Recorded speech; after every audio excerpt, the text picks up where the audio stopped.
Hey there, my kiddies! Welcome to Tuesday,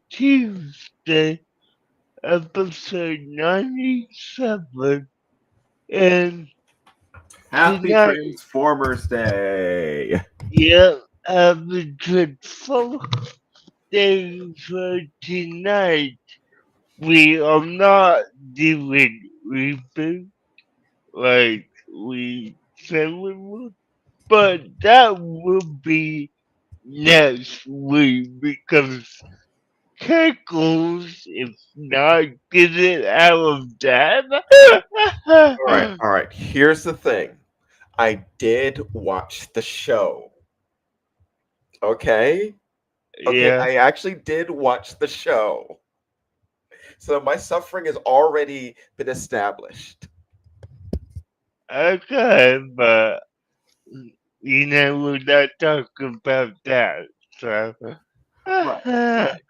Just say like this yeah. was not me trying to get out of watching it. I did watch it. uh, but yeah, guys, September 17th. 4 years ago was the first premiere of Transformers Episode 1, Season 1. Which, I mean, in, you know, cartoons, anime, Yeah, this is a thing that we had to commemorate.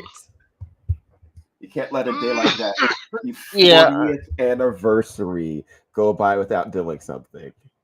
I mean, it's a big deal. It is. But I was also saying that, like, over that 4 years, this series has been, I don't know how many seasons and spin-offs, because the original, so, the original Transformers went to 1986. Is that correct, Pickles? The exact year. All right, so if we're talking original Transformers, just like regular G1 appearing Yeah, on G, weekday mornings. G, G1. When did that? What was the run for that? 84 to 86 or 88? That was 84 to 87. Okay, okay, cool. Yeah, and then, 86 was the film. So it was like regular G1, 84 to like 86. Then they had the yeah, movie, and then they had season three, which was the last full season of the original stuff. And season uh, four was like a mini series. okay, cool.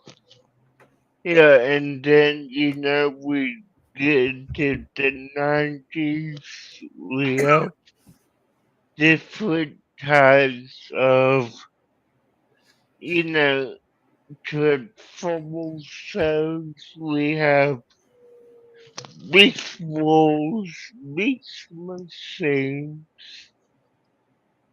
We get Armada and was it Cybertron in the 90s?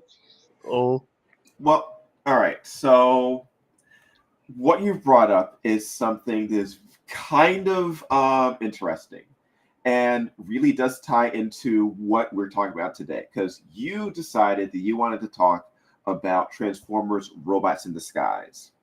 Yes.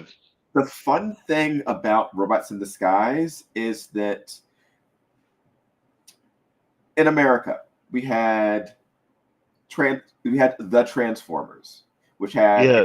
4 seasons, and then the movie. Then after that, we didn't get anything else in the U.S. until Beast Wars. But Uh, and they continued with Headmasters, Master Force, Victory, Zone.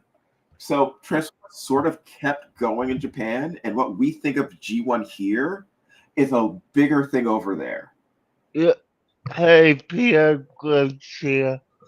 But then when we came out with Beast Wars from Mainframe Entertainment, which is also the same people doing that reboot show that we're going to be talking about next time, Yeah. that was the first time that a Transformer series was being done in the West again. No problem. Yeah, that's fine, Peter. Cool. But because it was a CG animated series, it took longer to produce.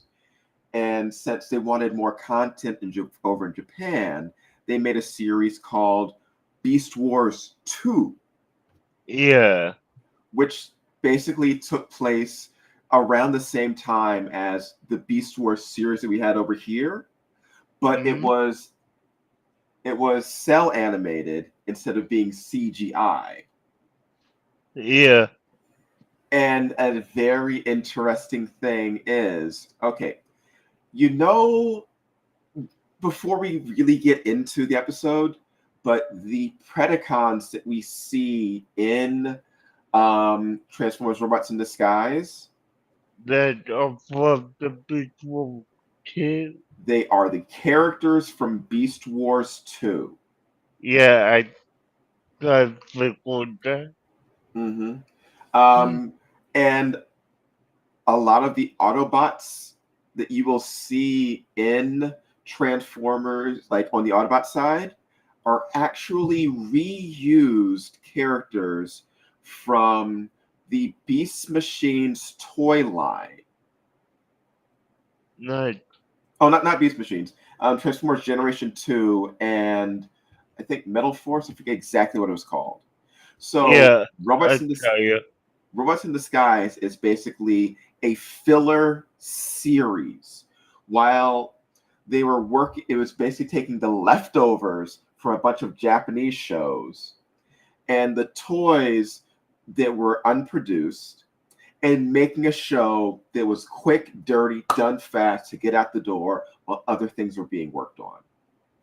Yeah, and the reason I would, you know, RD 1 is because it was one of the first few series I remember watching as a kid. I mean, you know,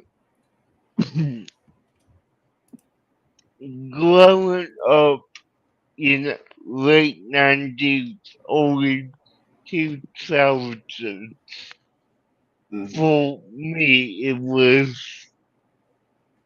you know, all I did on mother animated Yeah, with, animate's still like one of my all-time favorites. yeah, I mean, for, for those who don't have said that, yes, Transformers is animated, but they legitly named a series Transformers Animated. So, yeah. Which, I mean, was a change because until that point, Transformers was more CGIS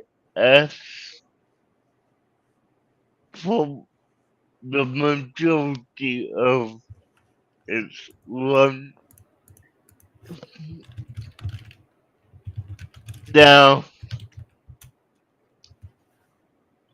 I believe it's Armada, but remind me, Tickles.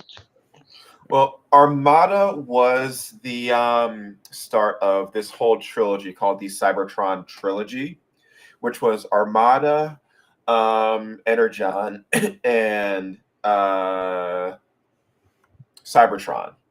Okay, so out of the three, we could have a hard time remembering. I know it's one of the three, if not all three. Which one that would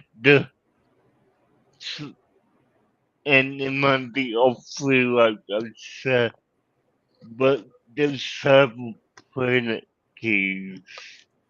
The Cyber Planet Keys was Transformers Cybertron. Okay, so yeah, I, I couldn't remember exactly. I knew it was in that,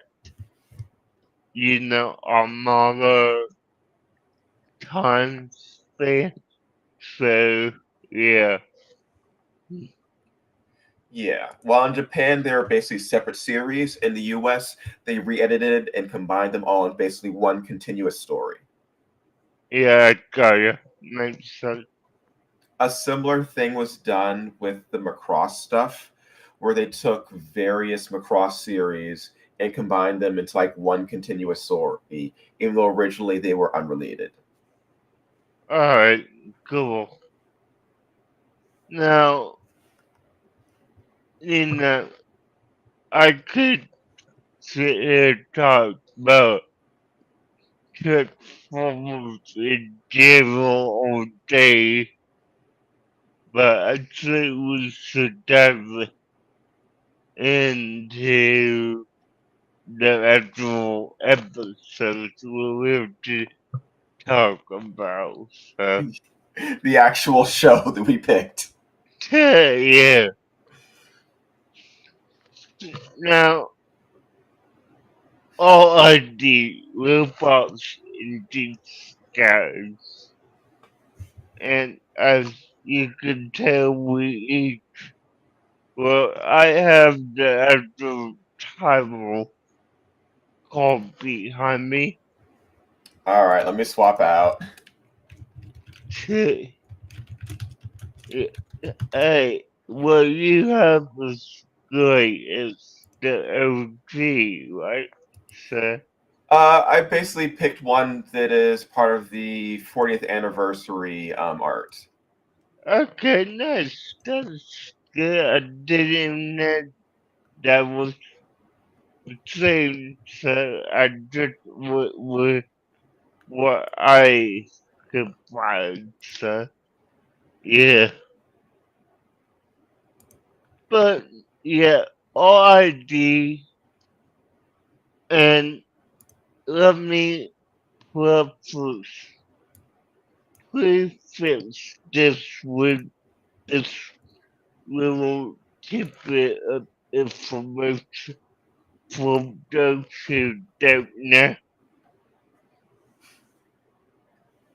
Me, I'm calling it RIDO1 because of the year it came out, which was 2001, 2000, that time frame.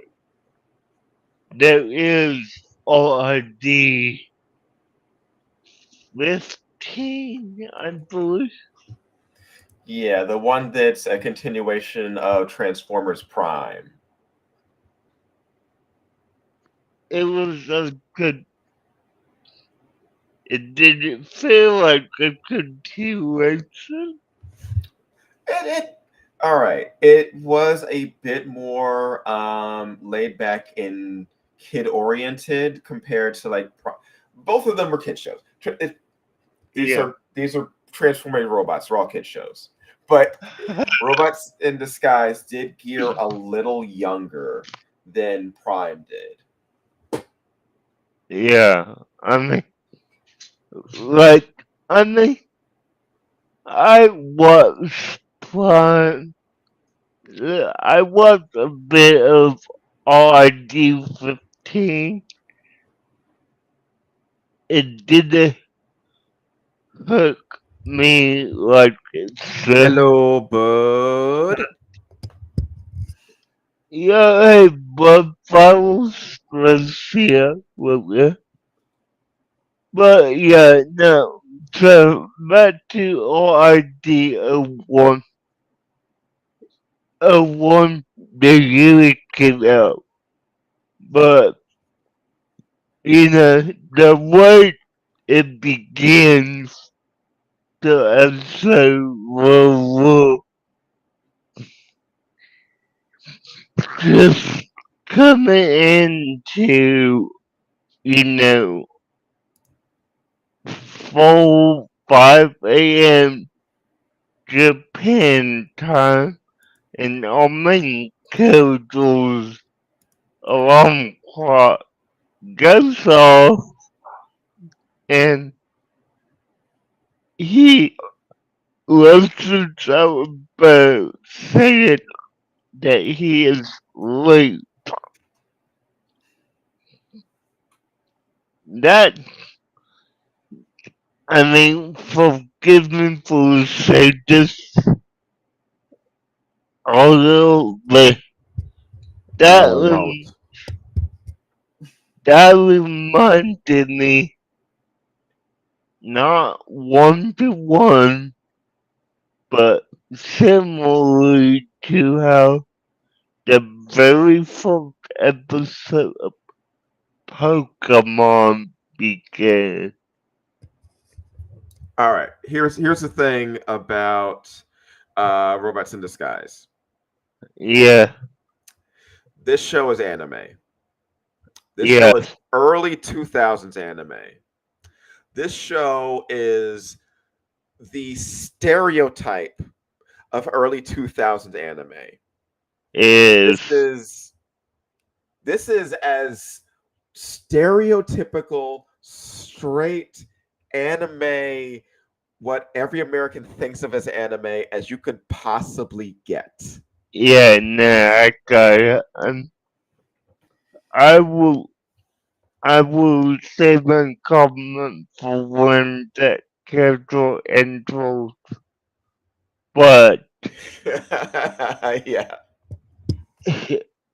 I will say this. The whole waking up late gag was funny to me. I mean, so funny that I was both episodes twice. Okay. All right. So, This is your show. Give me a second. I got, but yeah, no,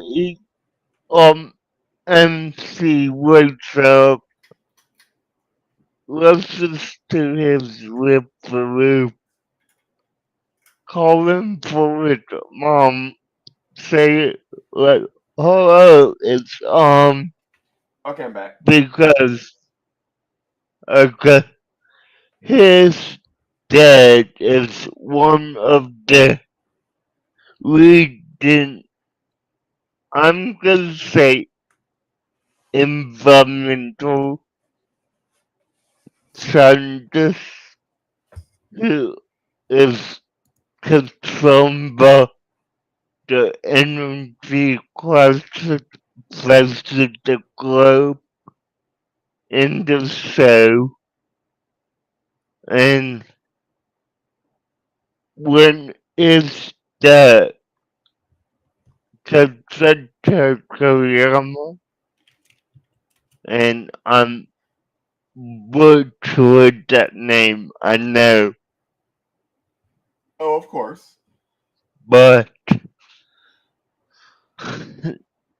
you know, he goes up to Paul to speak about what he found full in his on entry classes.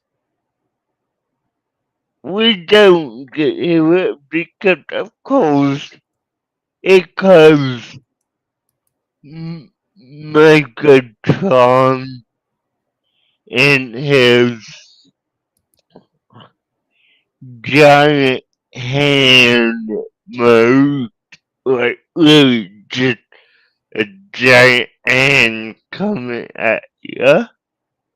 So, and you know, he's in his visual, visuals to, you know, all Predacon gimmick. So, you know, he's a triple angel from what. Oh, oh no, he has like 5 to 7 forms. I forget. Okay, Yo, Robert, good to see you. yeah, All right, I have but something yeah, to show you. okay,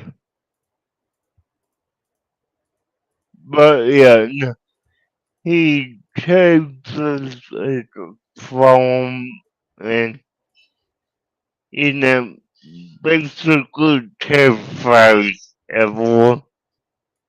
He terrifies the MC and makes him drop his phone and let me pull this up. Okay, look at this image. Yeah, This lets you know you're in early 2000s anime. Look at that. Look at that one main character surrounded by extras. yeah. One of these things is not like the other. Yeah, one big tree sent out like a soul summer. Oh, hello, I'm an anime father. I'm an anime protagonist father. Please Yeah. kidnap me.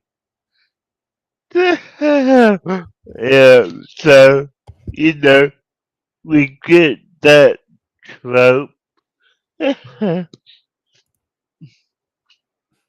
Oops. Let me Help! put, I'm tiny. there you go.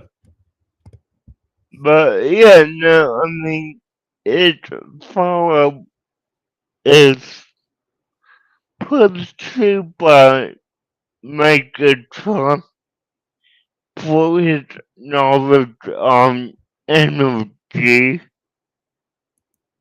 and,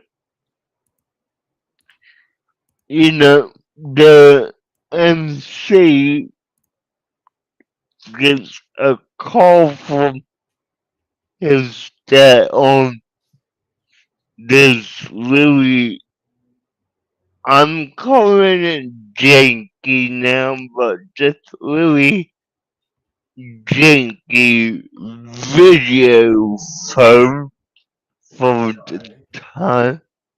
right.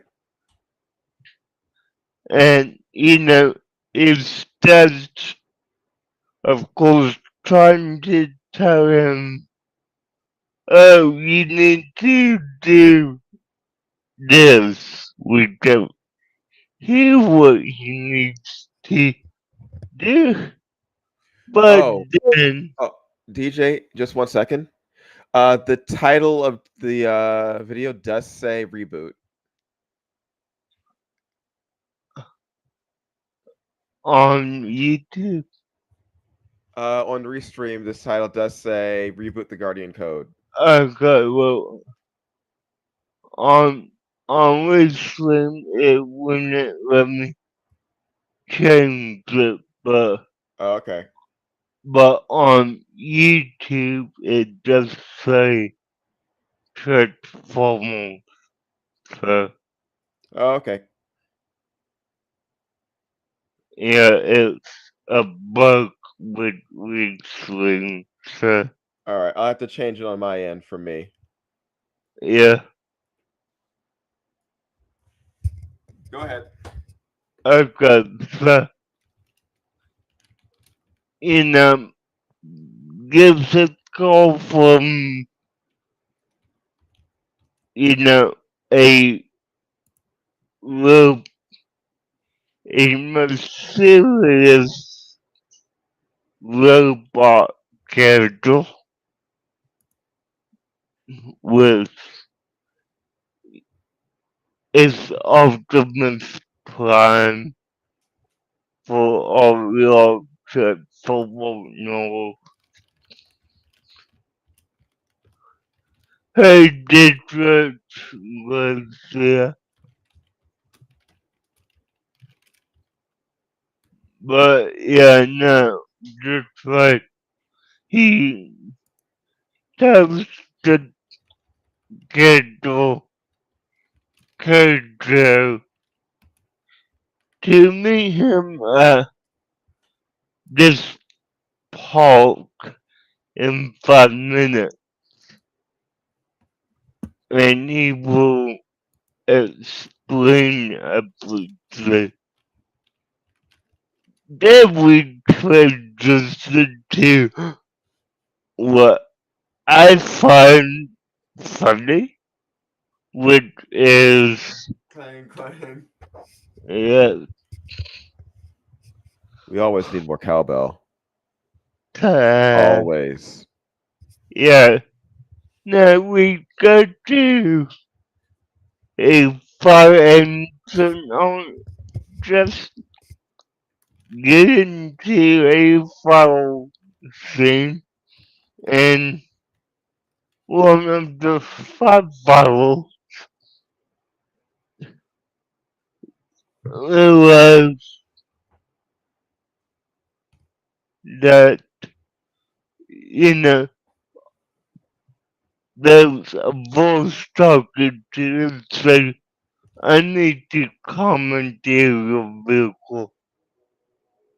I will return it to the station after I'm done." And then the fire truck just drives off. Uh, now, Now, would you mean, be Cowbell Tron or Cowbell Bot?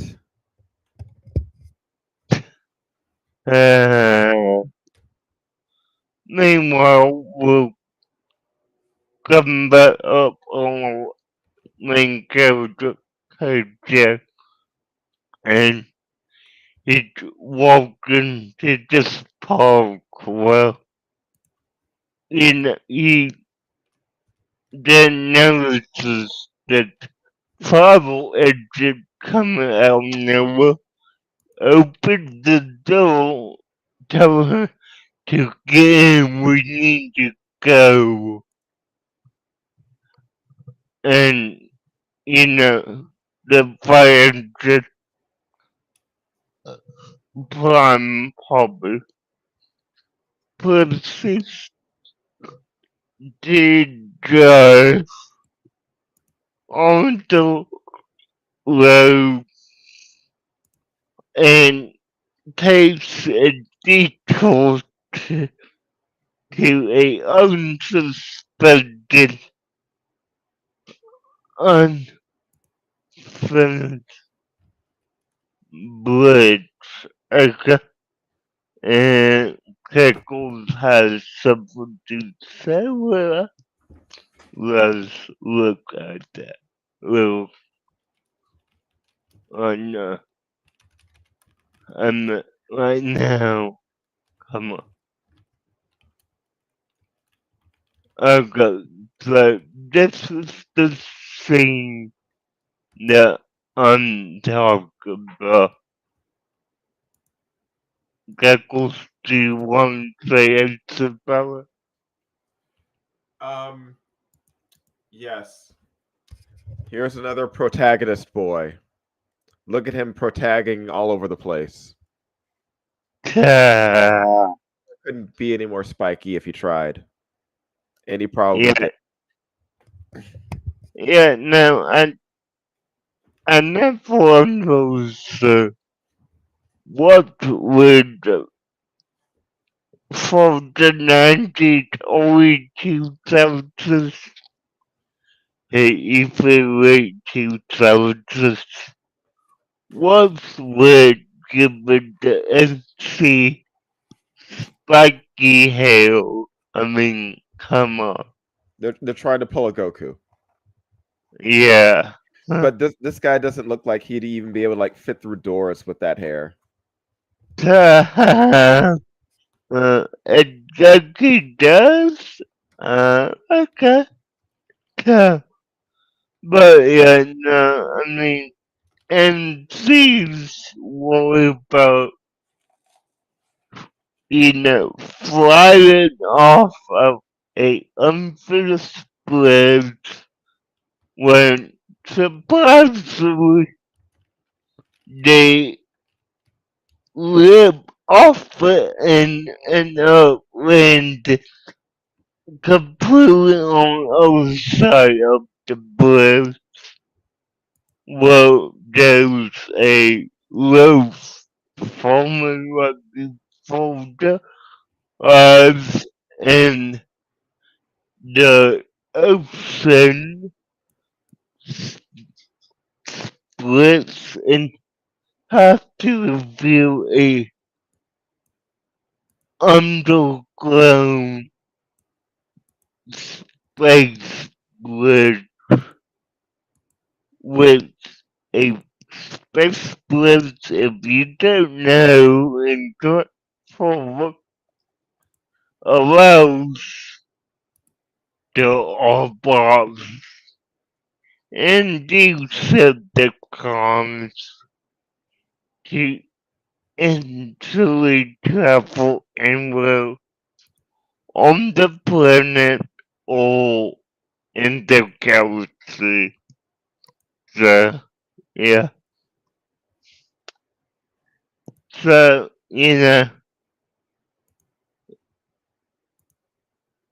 just completely surprised and we got a number image here.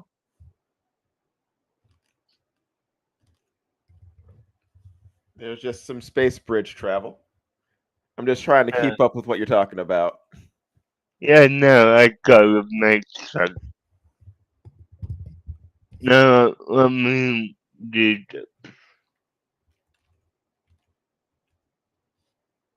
okay, yeah, so, this travel to specialist ends up jumping out of the Atlantic Ocean, landing in New York City, which I'm assuming they will go for the New York City vibe. I'm not quite sure. Kind of.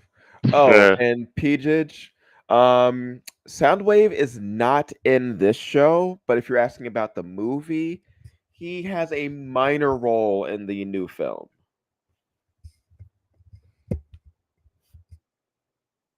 yeah, I personally have not seen the new film yet. I want to, but I don't go out to the movies, So, yeah. But yeah, no, just they went in New York, DC, wherever it is, and all the missus basically benching could go and put him in the back of the trailer, which I will say this, and it's probably self-explanatory, but I don't know exactly how he got out there because I didn't think there was any doors on that trailer, but that I was wrong about that. Hmm. But yeah, no, Yeah, it made no sense.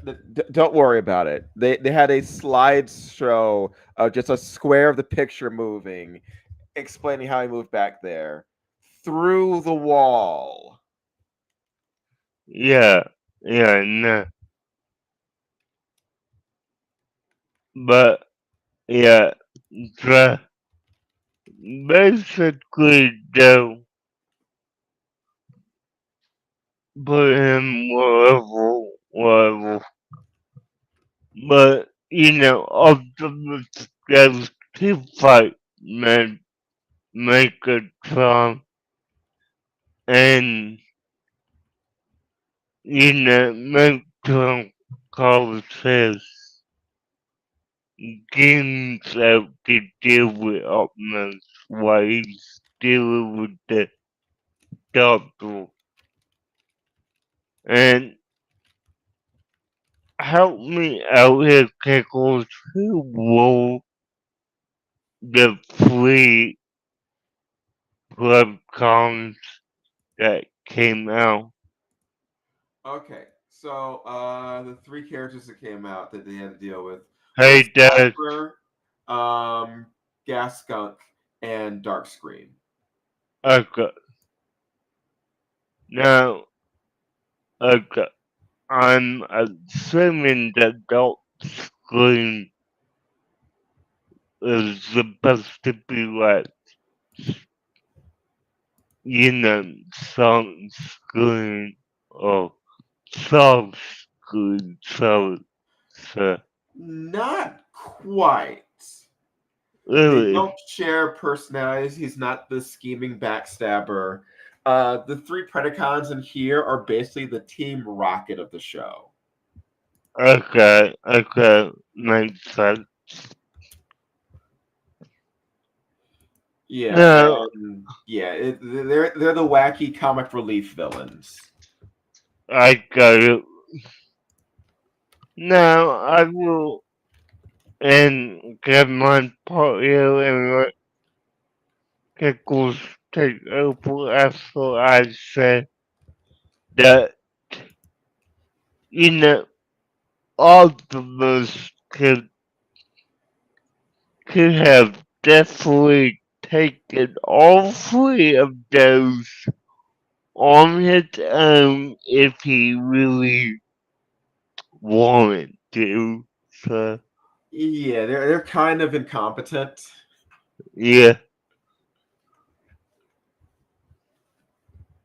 Alright, so, All right, so as things go, this is a just a flat out just introductory episode. This is setting the stakes. Predacons are there on Earth to steal resources, and they want to kidnap the scientist father of the main character. And somehow Megatron just transforms, scoops him up, flies away. This is after Ty calls in like the three Autobots, which are Prowl, Ironhide, and something Swipe. Let me see what the name for that one was. what's it? Sideswipe? No. Sideburn. Uh, Sideburn, because I believe they couldn't. I believe Hasbro did not have the rights to the name Sideswipe at the moment, just like they did not have the rights to the name Brawn, which why it's called X Brawn. This time Okay. period, there was a lot of flux on name rights where Hasbro had lost the rights to a lot of the different character names. So you'd have characters that have variations on older names. Alright. Hot Rod. Hot Rod was one of the character names that actually lost the rights to. So you didn't see a character named just Hot Rod until years later. Yeah. That's why he was called Rodimus in, I think it was Energon. Yes, he was called Rodimus in Energon because they could Yeah. not use the name Hot Rod. Okay.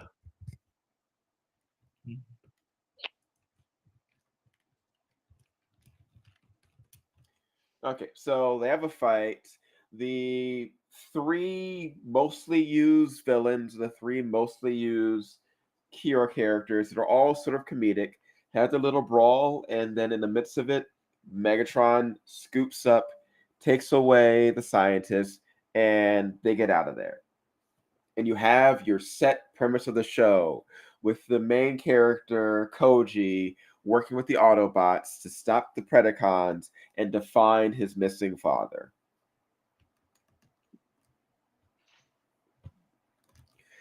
And that's like, this is setting up your premise. The Predacons will go in search of energy. The Autobots will go to stop them. They'll travel through the space bridge. There'll be some wacky hijinks.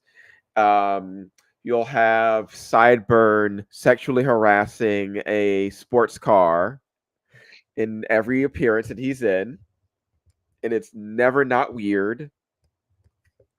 Yeah. I found that weird. It's From, weird every time it happens. yeah. And yeah, that's your premise. That's episode one. And all right, so this is one of your favorite Transformers shows. You said this is one you grew up with, right? Yeah, yeah, I could have. This was one of the main ones I watched. So, yeah.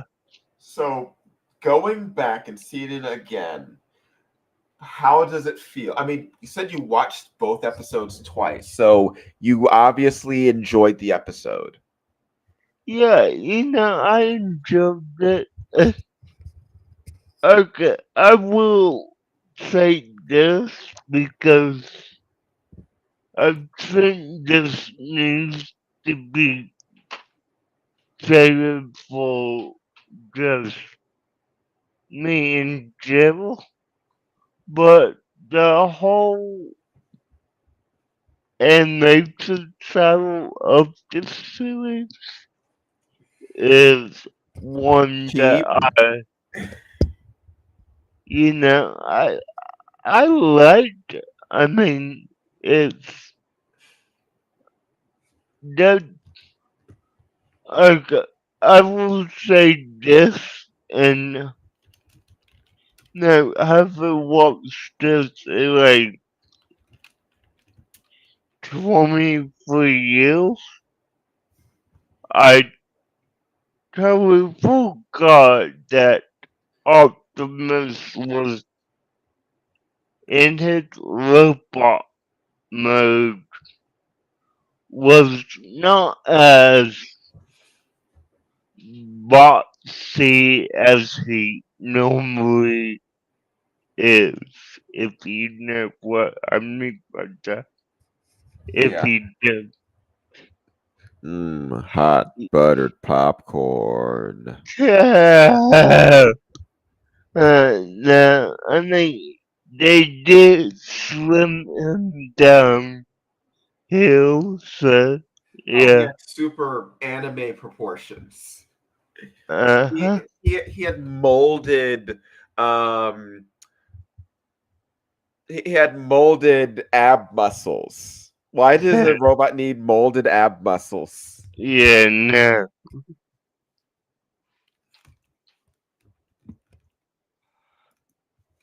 I don't know. They don't. But I mean, it's not, this was the first time that I know of that we see this, but it's definitely not the last time we see it. I could tell you that. Now, for my enjoyment of episode 1, I will put it like this. I give it a 8.5 because I did enjoy the story. I enjoyed the characters, and characters has something else to show us. So, yeah.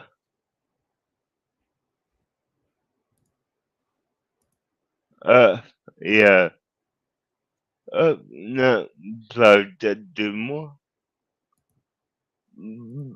But, yeah. So, this was Optimus this series. Yeah, but look at this here. Look at this. Did not need that. Why does he have ab muscles? Yeah, no, did not need your ass at all. Uh,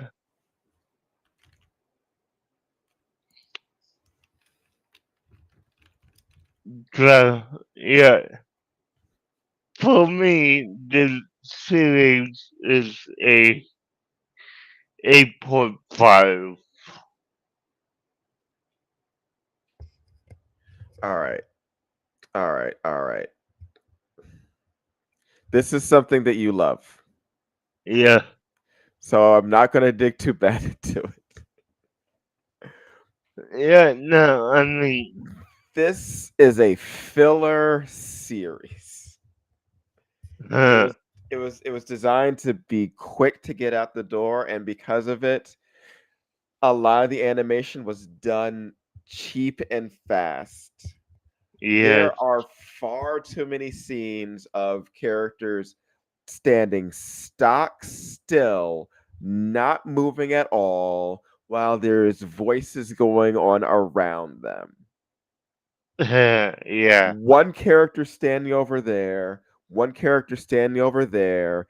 They shout out a name attack. There's a light, and then the next frame of a character being pushed back from something.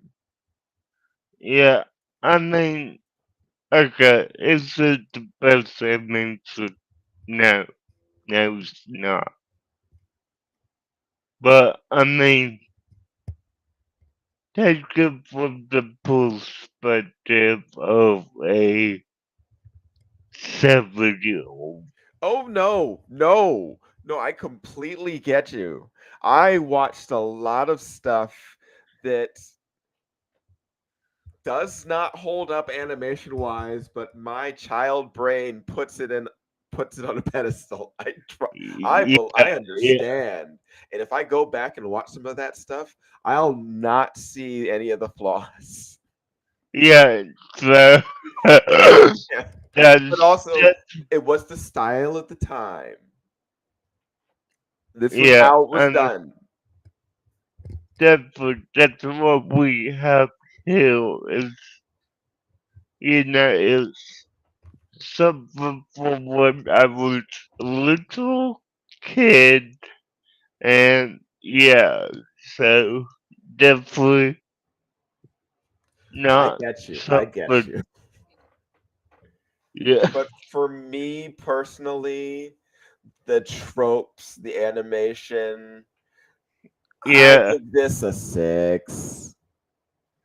and that's fair. I mean, it was, it wasn't it just last week that we will revolve on what we rated the set? Yes. Because, Yes. yeah, so, It happens. yeah, It yeah. happens. I Everyone's mean, got different tastes on stuff. yeah. Like, guys, this is the part of the show. We talk about it. We talk about what we like, dislike, and yeah, we will not have the same ratings of it at all. Now, let's go into episode 2, which, I mean, it picks All right. up, I will say episode 2 does introduce the best character in the show, which is Skybite. He simply is just the best character in the show. yeah, I mean, I will say this, the opening scene of, the whole transport of the battle and, the transport who was not driving was thinking he would see a illusion because he literally saw a shark fin coming through the road. So, yeah, that would make me get crazy too. But yeah, no. Skyby was a good character, and honestly,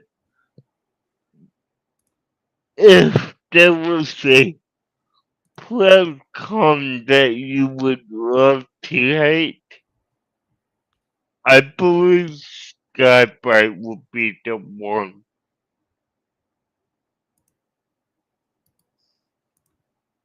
But that's just me. Now, I will also say that all the lists, contacted Kutcher and telling that he will meet him a mile away from his house, and the next thing we see is he is driving up right behind him. I'm assuming not even 200 feet away from his house, and, picking him up there. I've got, let's, I've got, uh, yeah, that, but, uh, How can you not love this guy? yeah, no, but yeah, I mean, it's, Altman's picks up character takes him to what I believe was a pocket clause, and underneath that is Cybertron Command, and that's what they mean. Who I think would, I'm say because haven't seen full scene in years, but one of the least important characters that they have with its icon. It's ATA, well,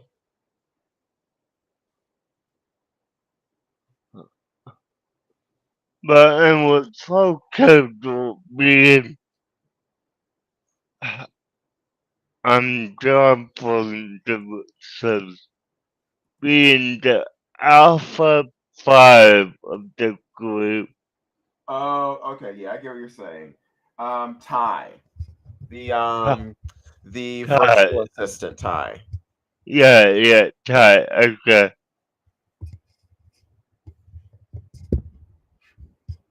Huh.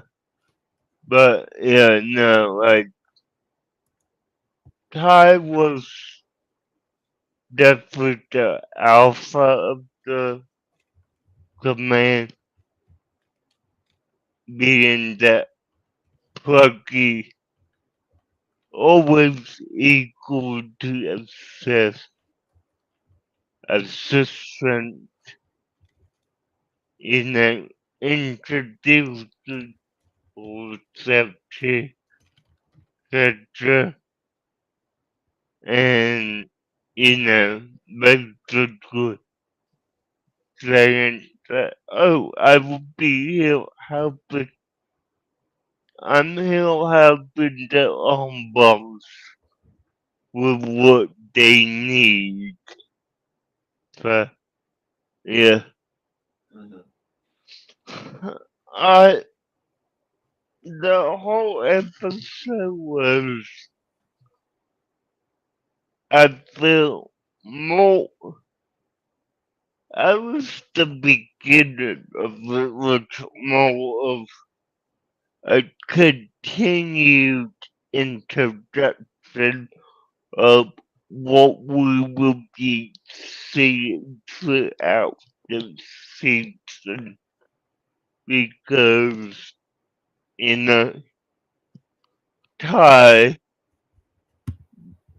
basically deploys the bot teams on their mission that they get on.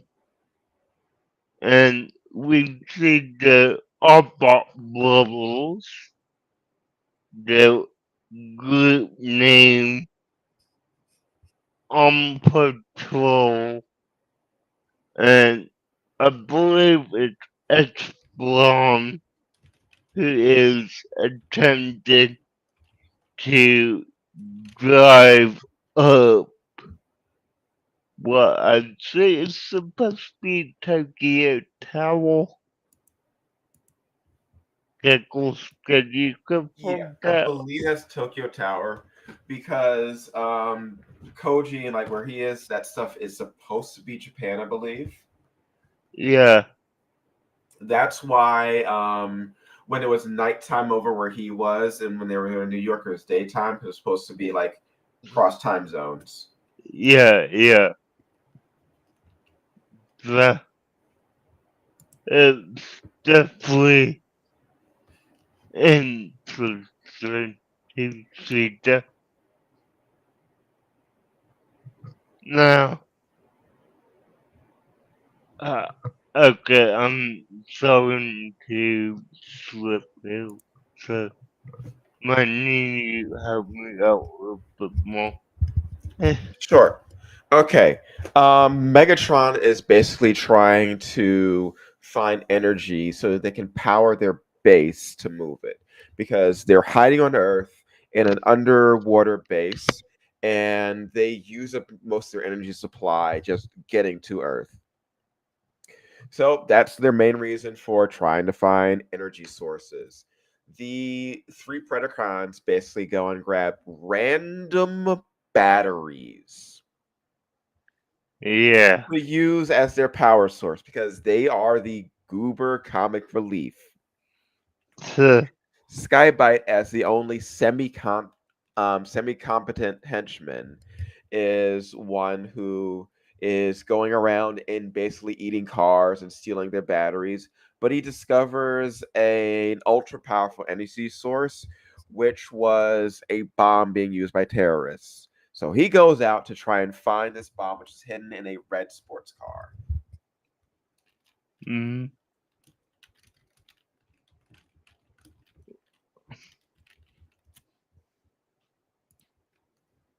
Okay, let me bring that up.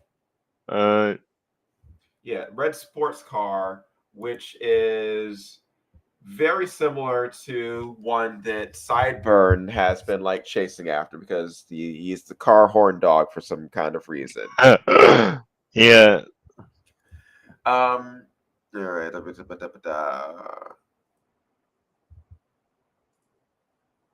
But yeah, okay. So goes out, search for it, and here's the thing: the Autobots aren't actually even like searching for this thing. They just find it because Skybite goes off attacking cars that happen to be the same car that Sideburn is going after. And when Skybite is going to try and capture the car and alerts the Autobots, eventually the three Predacon idiots also go after the car. So it's sort of a three-way, four-way chase for this one car with a bomb in it that eventually gets destroyed. Skybite gets the bomb, and then it gets armed. Then it gets taken by X Brawn, and now there's just a bomb that they're trying to figure out how to dispose of because no one's going to get this thing as an actual energy source. Mm. Yep. So it's Skybite trying to convince them to just give him the thing, and because if it blows up, it's going to destroy the entire city. And the Autobots trying to figure out how to not do that. When the logical thing would have been really to just give it to him anyway. It's just going to blow up, and he needs to leave and get it out of there. It's nonsense. It's utter nonsense.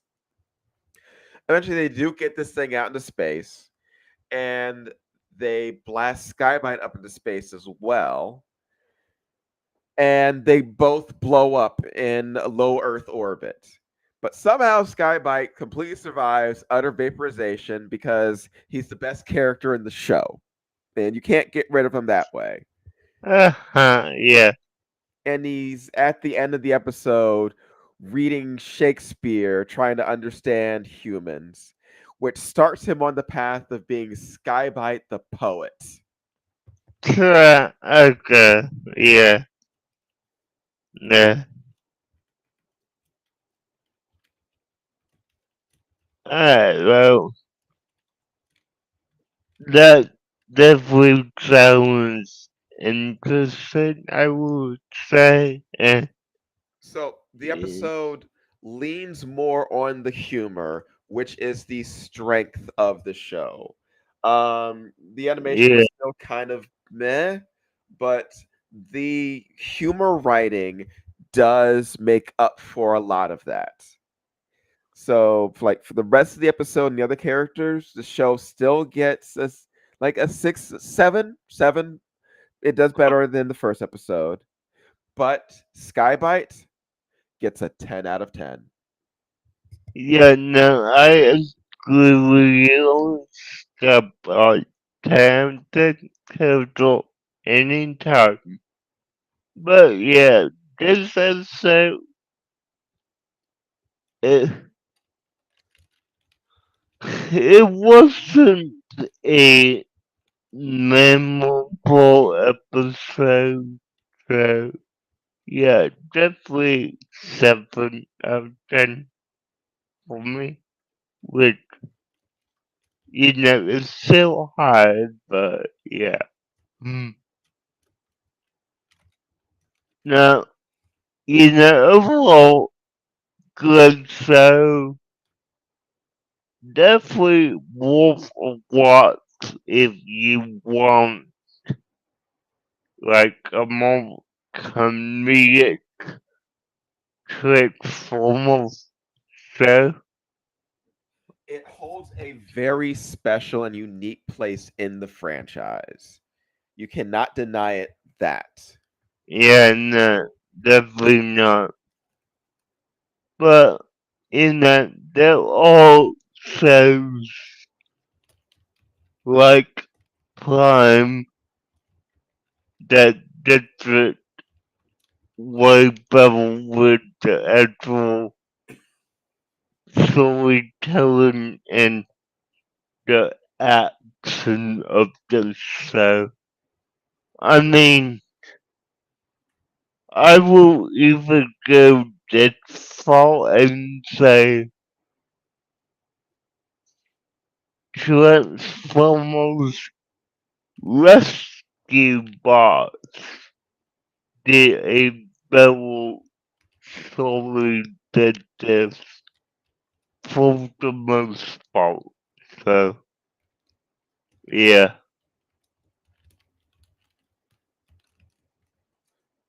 Never actually watched that. Really, you ever watched Rescue Bots? Okay. No, never seen it. I mean,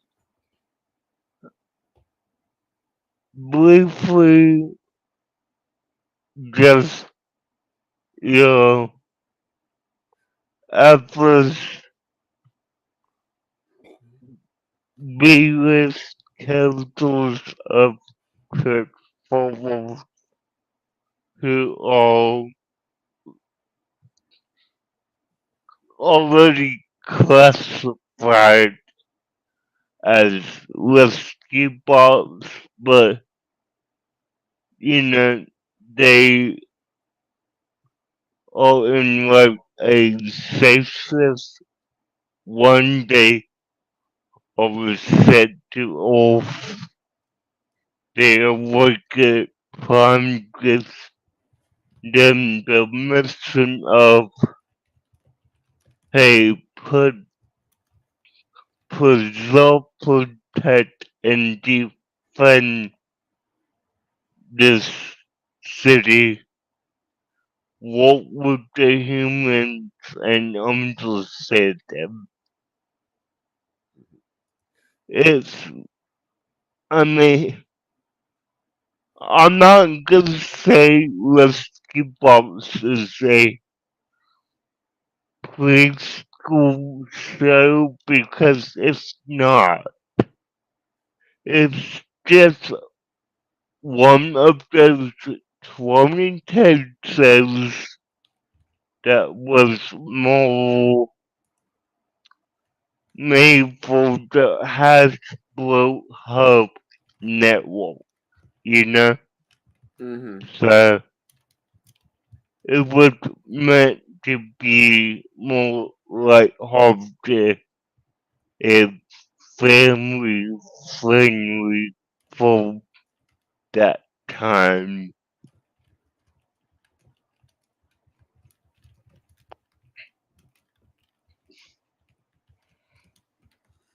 Let me see. I will ask you this. Yeah, Since Robots in Disguise was like your first Transformers that you personally got into, you said, yeah, that, yeah. did you collect any figures from that ever? Um, Even if not collect, just like because kids don't collect figures. yeah, no, like, you know, definitely not correct.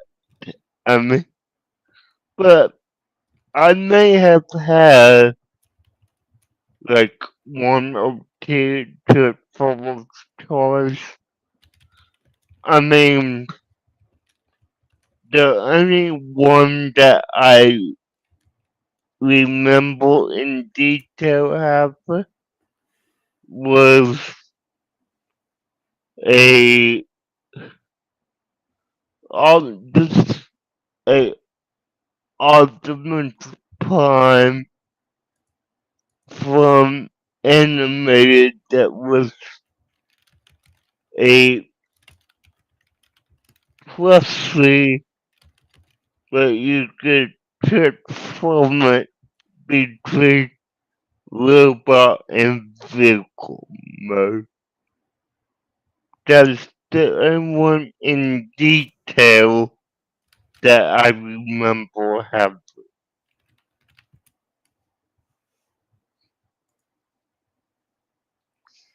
I will say that they actually have done like real good versions of like the Robots in Disguise Optimus Prime as a figure now. Nice. Now, okay, let me ask you this question. Do, well, two questions. One, do you have or have you ever had Paramount Plus? I have had it, yes. Do I have it now? No. Okay, when you had it, did you ever check out and this series I did not get into at all, but Oathspark. Oh, Earthspark. Yes, I did. I did watch some Earthspark. Okay, what was your opinion on that real quick? It was all right. It was unique in terms of art style. Um, Animation's a little slow for my taste. Would have liked it a little faster, but I do like some of the designs. Not all of them. Seeing my boy Shockwave in it was nice. I do like the idea of it being. I love post-war Cybertron. I've always been a fan of Autobots, Decepticons having to deal with things after the Mm, war, and that's good for that. nice. Okay, okay. Well, with that being said, I think we'll go call it here for tonight. But guys, I do want to remind you that if you want more of this dynamic between me and Kekels, join us here on Friday night for a custom series that we're doing and trying to prove each other's series. And definitely join us next Tuesday for Reboot the Golden Code. I'm not going to skip out on that. Alright, guys, with that being said, thank you for watching and remember to like, subscribe, and so bye, guys.